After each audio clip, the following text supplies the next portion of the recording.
tidak datang atas kehendakku sendiri, karena kalau ini menurut saya, apa yang saya tangkap ketika dia berkata begitu, itu sebenarnya adalah jikalau ia berkata atas kehendakku sendiri, berarti kita tahu bahwa dia bukan Tuhan, karena dia itu manusia, sedangkan Tuhan itu ada di atas.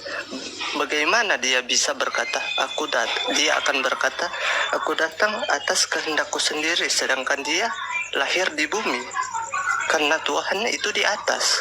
Jadi makanya dia berkata, aku datang bukan atas kehendakku sendiri, karena dia itu datang dari atas. Jadi dia memakai kata-kata sebenarnya itu harus perlu dicermati sebenarnya kalau orang ingin mengerti siapa apa yang itulah makanya kenapa banyak orang waktu itu menghujat Yesus, karena mereka tidak menangkap apa yang dia maksud. Banyak makanya rupa seperti dia berkata aku dan Bapa adalah satu, itu kan bahasa-bahasa yang kalau dicerna dengan pikiran logika, apa sih yang engkau maksud? Bahkan ada kata-kata yang tuduhan mereka ingin menjebak. Yesus sengaja tidak menjawab, karena dia tahu begini, apabila dia berterus terang siapa dirinya, dan apabila dia mengaku siapa dia sebenarnya, nanti dia tidak akan disalibkan. Padahal dia datang di situ untuk tujuan agar penebusan itu terjadi. Bahkan ketika orang ingin menangkapnya, dia berkata begini, pertama, mengapa engkau menangkap aku? Padahal di dalam bait Allah aku bersama-sama dengan kamu. Nah, ini kan berarti Yesus sudah ada di bumi, tetapi keilahiannya itu tersebar ada di bait Allah. Yesus melihat itu. Kenapa kalian tidak menangkap? Nah, itu harus kita tangkap. Apa sih sebenarnya maksudnya? Itu sebenarnya kode rahasia. Jadi bahkan ingin orang-orang yang ingin menangkap Yesus, dia bahkan begini berkata, ketika muridnya membela untuk pakai pedang atau pisau, dia bilang jangan menghalangi itu, karena memang itulah tujuannya dia itu untuk menyerahkan itu. Kalau dia tidak terus terang seperti itu tidak akan terjadi. Makanya iblis selalu menggoda melalui orang-orang itu agar supaya Yesus ini tidak tergantung di salib, karena dia kalau dia tergantung di salib, dia kan itu sebagai untuk penghapusan dosa. Jadi kalau Yesus dapat dicobai oleh iblis, berarti iblis mengalahkan Tuhan itu. Makanya Tuhan tidak dapat dicobai oleh iblis. Apapun memang licik sih iblis, kalau menurut saya yang saya pelajari, hebat bagaimana dia mencoba agar supaya dia mengalahkan Tuhan, tetapi tidak. Di sini berarti dia fokus, dia taat sampai dia berakhir di salib, karena dia ada tujuan itu. Sekiranya sebenarnya kalau kita ingin menangkap siapa Tuhan itu, sebenarnya kita memerlukan hikmat Tuhan, yaitu contoh, kalau misalnya kita tidak menerima Yesus itu Tuhan, setidaknya begini, kita itu sebagai manusia yang saleh, yang taat kepada Allah, harusnya kita sungguh-sungguh begini, tunduk bahwa Tuhan, jika engkau benar itu Allah, begini, Tuhan itu ada umat, kita sebagai umat tidak mungkin Tuhan itu memberikan jalan keluar agar supaya kita mengerti, mencapai kepada Tuhan itu. Tidak ada jalan, misalnya seperti terpotong, ada jarak begitu. Jadi Tuhan menyediakan jalan bagaimana supaya kita mencapai kepada Tuhan itu. Dengan cara apa? Yaitu kalau menurut saya pemahamannya ini, sebagai dia datang ke dunia, dia jadi manusia begitu, karena ada hubungan susah manusia untuk berhubungan dengan Tuhan. Tuhan dulu, zaman dulu dia pilih-pilih orang, nabi-nabi saja, dan orang-orang lain, di mana keadilan Tuhan itu? Kita bisa protes sebagai manusia, masa Tuhan engkau keadilan, engkau itu Tuhan yang adil, mengapa engkau pilih-pilih orang? Makanya itu dia datang sebagai, kalau menurut pemahaman saya adalah Kristus. Kristus itu untuk semua orang. Jadi sudah tidak pilih-pilih orang. Tidak seperti zaman dulu Tuhan yang pilih-pilih orang. Tetapi ini kita sudah bisa datang sendiri kepada Tuhan. Siapapun dia welcome. Jadi siapa yang mau hidup jalan kebenaran dan hidup, memperoleh kehidupan kekal, ya oke, sini. Tetapi kalau kita masih pikiran kita kan ini lahir di dunia, berpikiran secara dunia. Tuhan itu Tuhan yang kekal. Jadi pikiran Tuhan kita tidak bisa mendikte Tuhan atau mencoba, oh Tuhan pasti taunya ini. Kita jangan sok SKSD kepada Tuhan. Jangan kita merasa, oh bahkan kita pun merasa kalau ada bencana kita menganggap ini hukuman dari Tuhan. Sebenarnya belum tentu. Kita saja, itu paradigma kita ingin mendikte Tuhan, siapa Tuhan itu. Sebenarnya kita jangan layak sampai mulut kita berbuat dosa. Lebih baik apabila kita tidak tahu apa-apa, dan apabila kita ingin menjadi orang yang benar-benar takut akan Allah, yang terpenting adalah kita tunduk dulu, kita merendahkan dulu bahwa kita ini orang-orang yang berdosa, orang-orang yang tidak luput dari kesalahan. Bahkan di pikiran kita saja langsung muncul pikiran-pikiran jahat. Itu karena itu akar dosa. Jadi akar dosa itu susahlah terbenteng kita akan mencapai Tuhan. Tuhan itu suci. Aduh, kita ini manusia yang kotor, tidak pantas lah kita. Tetapi karena kenapa dia memberikan jalan keluar? Karena kita manusia ini dilahirkan, ya. Bang, 1 menit lagi saya tidur, Bang. Gini, Bang. Kita diskusi aja, pelan-pelan kita diskusi, tektokan. Soalnya di sini ada Bang Zuma. Jadi diskusi aja ya. Jangan menginjili, Bang, karena kalau menginjili ya saya jagonya. Silakan Gurunda tanggapi. Iya, ini poinnya apa yang Anda sampaikan ini? Anda baca mantra atau Anda lagi baca surat kabar kah? Atau Anda lagi reading film horor kah atau apa? Anda mengatakan jangan mendikte Tuhan. Loh, yang mengatakan tadi di awal, Yesus tidak mengakui dirinya Tuhan karena takut jangan sampai salib itu tidak terjadi. Kalau Yesus tidak mengakui dan tidak mengajarkan dirinya Tuhan, lalu yang ngajarin Anda bahwa Yesus itu Tuhan, itu si opo? Anda yang mendikte Tuhan. Oh, Tuhan jadi manusia, kukuruyu. Ini ajaran dari mana Anda dapatkan diktean-diktean kayak begini? Tuhan mengatakan, aku tidak akan pernah membentuk diriku menjadi makhluk. Aku tidak sama seperti makhluk. Kok Anda yang mendikte? Kamu salah.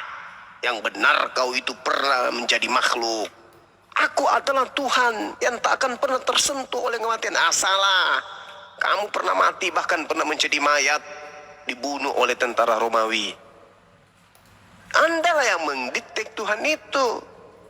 Makanya kemudian kami umat Islam diingatkan, ya ayuhan nasu kulu mimma fil ardi halalan tayyiba wa la tattabi'u khutuwatis syaitan innahu lakum aduwwum mubin.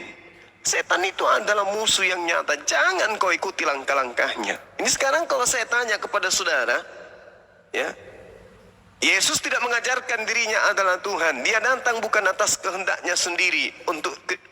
Karena itulah dia bukan Tuhan. Dia tidak datang atas kehendaknya. Sedangkan yang dikatakan Tuhan itu maha berkehendak. Tak ada sedikit pun yang terjadi di atas muka bumi ini tanpa kehendak Sang Tuhan. Yesus mengaku, aku datang bukan atas kehendakku. Dengan demikian Yesus bukan Tuhan. Yang menuhankan Yesus adalah orang yang otaknya ungu kehitam-hitaman. Bagaimana mungkin Anda mengatakan Yesus tidak mengaku Tuhan? Karena kalau dia mengaku Tuhan nanti penyaliban itu terjadi. Kita tidak bisa mendikte Tuhan. Yesus itu tidak kemudian datang mengajarkan dirinya Tuhan. Tidak sama seperti nabi yang lain. Yesus itu adalah begini dan begitu. Itu makanya Yesus tidak mengaku Tuhan. Lalu dari mana ilmunya Anda menganggap Yesus itu Tuhan? Itu siapa yang ngajarin? Yang ngajarin Yesus itu Tuhan kepada Anda itu sopo? Yesus tidak mengajarkan dirinya Tuhan. Anda muncul menuhankan Yesus. Yang ngajarin siapa? Yang ngajarin siapa? Yesus sendiri tidak pernah mengajarkan dirinya. Kalau di Al-Quran, ya wa isqalallahu ya Isa bin Maryam, a anta qulta linnas. Apakah engkau yang mengajarkan kepada manusia Kristen, sembahlah aku selain daripada Allah? Yesus tidak pernah mengatakan itu.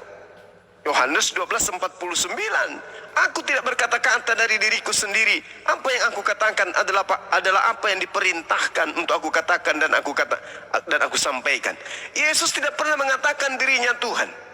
Anda hanya seorang Kristen yang hidup tahun 2000 tahun setelahnya mengajarkan Yesus itu adalah Tuhan. Anda ini iblis. Yesus sendiri tidak pernah mengajarkan dirinya bahwa akulah Tuhan, akulah pencipta langit dan bumi. Anda yang mengajarkan itu. Kenapa?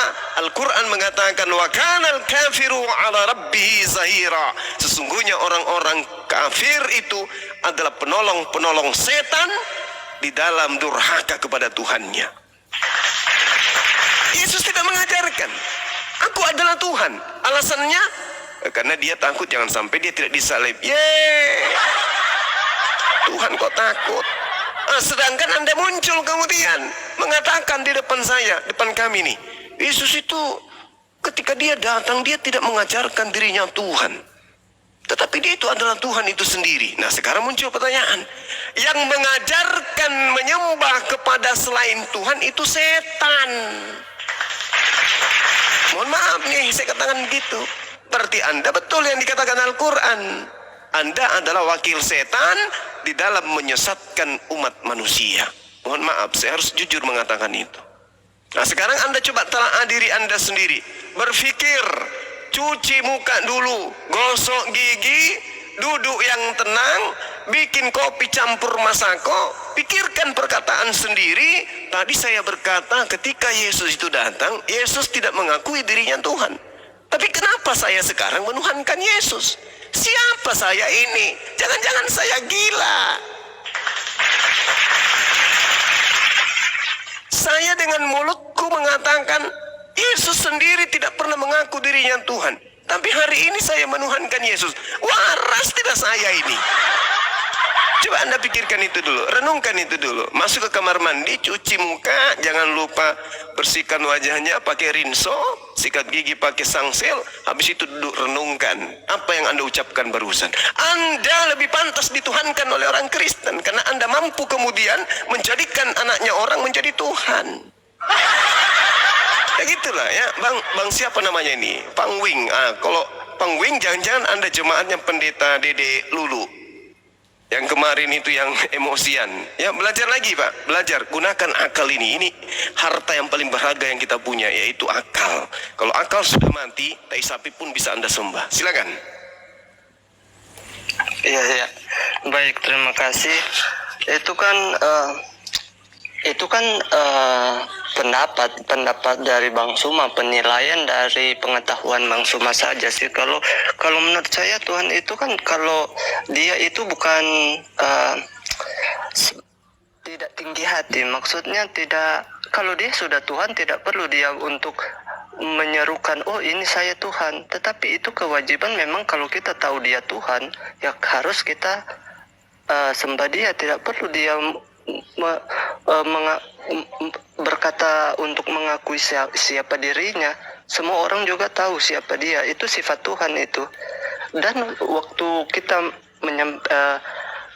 kalau Bang Suma tanya siapa yang mengajarkan, kan Yesus juga datang dan para nabi terdahulu sudah menuliskan itu atas kedatangannya. Misalnya seperti waktu dia juga lahir kan malaikat menampakkan diri bahwa anak itu akan disebut anak Allah yang maha tinggi. Dan ada juga banyak dari ayat-ayat itu, tetapi sebenarnya kalau di sini memang saya tahu bahwa Bang Suma saya lihat ketika berdiskusi memang hebat, jago dalam mengutip bahkan banyak pengetahuan lah tentang Alkitab ini, sangat kritis ya. Jadi kalau menurut saya cuma sedikit dari saya Bang Suma, Yesus dalam keadaan yang sebenarnya adalah Tuhan pencipta langit dan bumi, maka manusia yang sama seperti Yesus juga adalah Tuhan pencipta langit dan bumi. Oh mama, hancur dunia, otak meleleh. Inilah yang dikatakan Al-Quran. Orang kafir itu pendusta, orang kafir itu adalah pembohong. Innahum lakazibun. Sesungguhnya mereka orang kafir ini adalah benar-benar pendusta. Dan pendusta itu adalah saudaranya setan. Inna syaitana lakum aduwwun fattakhizuhu aduwwa innama yad'u hizbahu liyakunu min ashabis sa'ir. Sungguh setan itu musuh bagimu, maka perlakukanlah ia sebagai musuh, karena sesungguhnya setan itu hanya mengajak golongannya agar mereka menjadi penghuni neraka yang menyala-nyala. Anda setan, Bang. Karena Anda mengatakan dalam keadaan yang sebenar-benarnya Yesus itu adalah Tuhan pencipta langit dan bumi. Ternyata kita akan melihat Yesus yang sebenarnya, sebab kita akan sama seperti Yesus.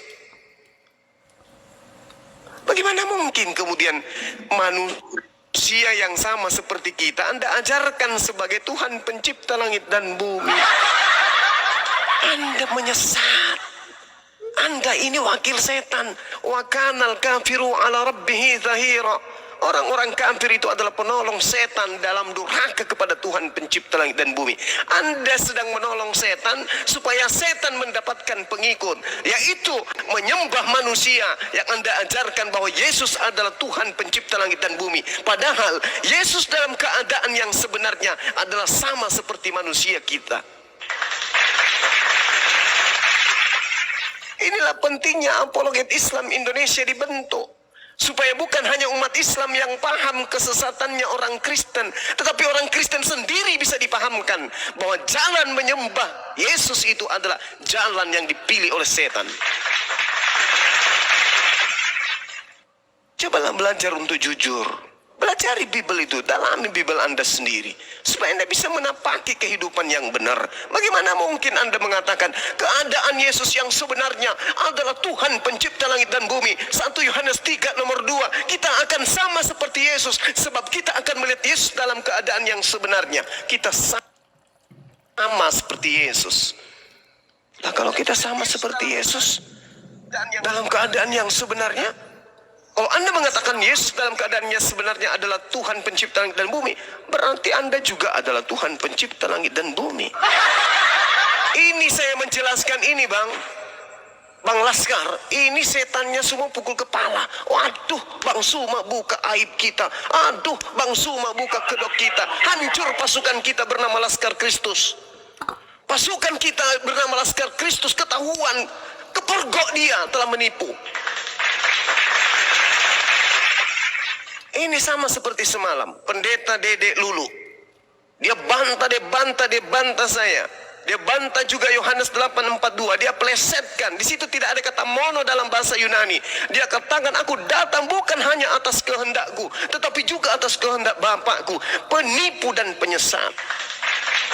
Belum beberapa jam kemudian, seorang wanita Kristen datang menangis untuk minta disyahadatkan. Inilah teman-teman Kristen fakta yang sebenarnya. Fakta yang sebenarnya ini kayak gini. Orang-orang Kristen itu tidak menyadari dirinya begitu jauh telah disesatkan oleh setan. Masakan menyembah manusia yang dalam keadaan sebenarnya sama seperti kita. Yesus itu manusia. Dalam keadaan yang sesungguhnya dia manusia. Ibrani 13:8. Yesus sama saja kemarin, hari ini dan selama-lamanya. Dia tidak akan pernah berubah. Dan Yesus itu adalah manusia. Kita akan melihat Yesus dalam keadaan yang sebenarnya. Saudara-saudaraku yang kekasih, sekarang kita ini adalah anak-anak Tuhan. Tetapi belum nyata seperti apa nasib kita nanti. Akan tetapi kita tahu bahwa apabila Yesus menyatakan dirinya, kita akan menjadi sama seperti Yesus. Kita akan menjadi sama seperti Yesus. Homoios, sama. Sama dengan siapa? Sama dengan Yesus. Dalam keadaan Yesus itu seperti manusia, ya, seperti manusia. Karena tidak mungkin kemudian kita ini Tuhan. Maka keadaan Yesus yang sebenarnya adalah bukan Tuhan. Karena dia bukan Tuhan, yuk tinggalkan penyembahan terhadap makhluk yang bukan Tuhan. Demikian. Oke, baik ya. Sudah. Jadi begini ya Bang, yang saya tanggap dari narasi Abang ya.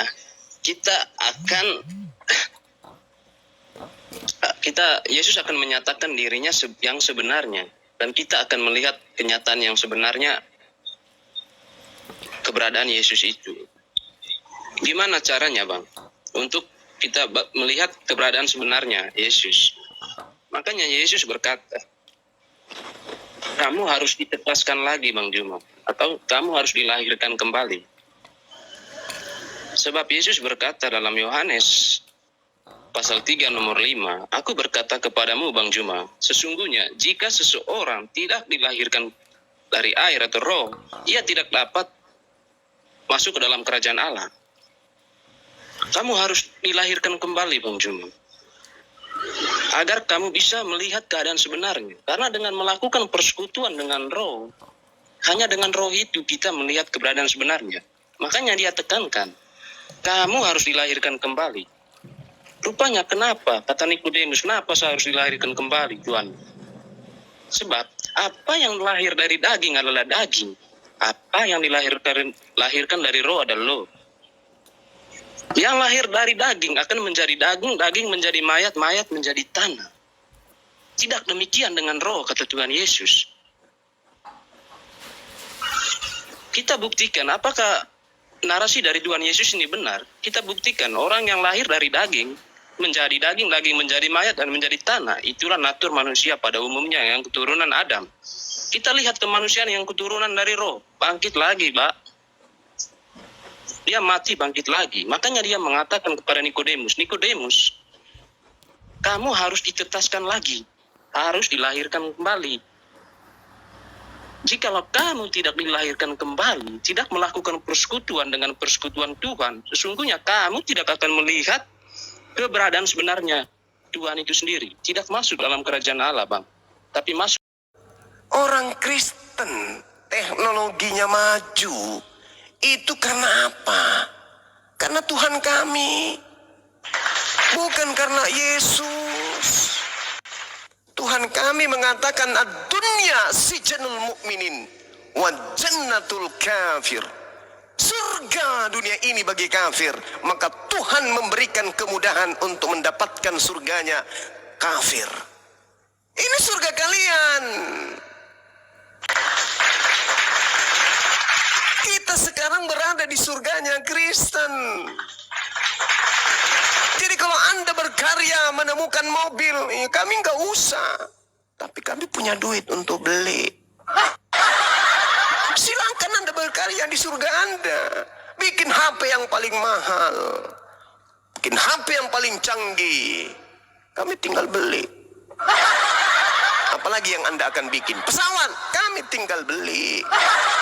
Ini surga Anda yang menguasai, silakan. Tapi hanya sebatas duniawi. Ad-dunya sijanul mu'min wa jannatul kafir. Tapi nanti setelah kehidupan berikutnya, Anda menjadi penghuni neraka.